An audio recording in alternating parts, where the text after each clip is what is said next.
bayang ang problema'y pagkain ng mga mamamayan, may isang lalaking tumindi upang sagipin ang bayan sa kahirapan.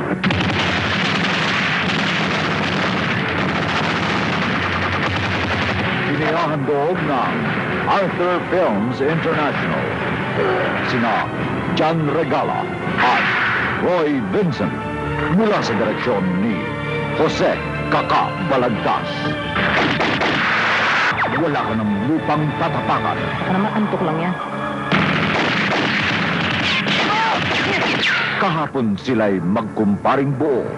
Ang paggalang sa isa't isa ay hindi masukat. Isinusumpa ako sa harap ng bangkay ni Kumari at sa inaanak ko na hindi ako titigil hanggat di ko na itutumba ang mga pumatay sa kanila.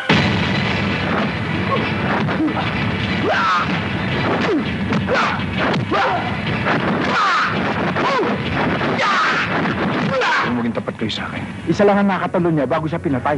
Sino? Wala kang karapatan saktan ng mga tao. Sige! Namabis na yung katawan mo! Talaga palang buripot ka.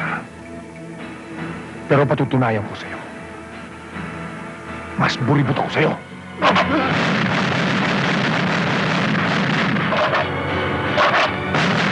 Wala ka ng lupang tatapakan.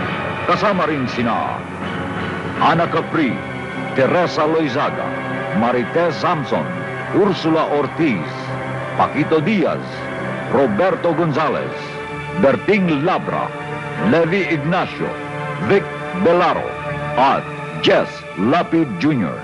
Nag-iimbestiga si Daniel. Pag nakita niya kayo, isa lang ang ibig sabihin nun. Ikakanta niyo ako. Hindi namin magagawa sa inyo yun, Mayor. Totoo yun, Mayor. Naniniwala ako. Dahil uuuri na kayo. Ngayon, sila'y mahigpit na magkaaway dahil sa ganit na kapangyarihan.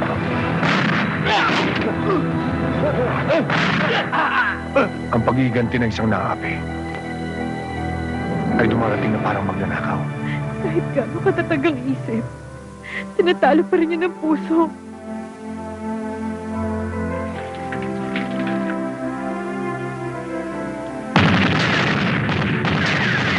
Ano, Daniel? Saan man lugar ng San Antonio ka magtago? Kaya ka namin taligurin! Kumusta ka na, kumpadre? Paano ka naging isang mamang butike? Kayo, isa kang timawang buhay, ha? Sinabi ko na sa'yo noon na kapag binangga mo ko, wala ka ng lupang tatapakan na magiging panatag ka. Si Daniel ay para sa bayan. Si Roberto ay para sa sariling kapakanan.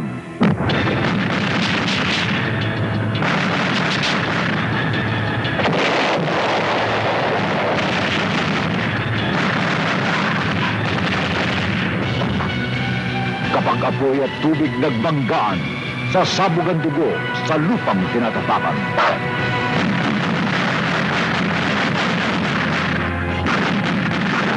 Wala ka ng lupang tatapakan.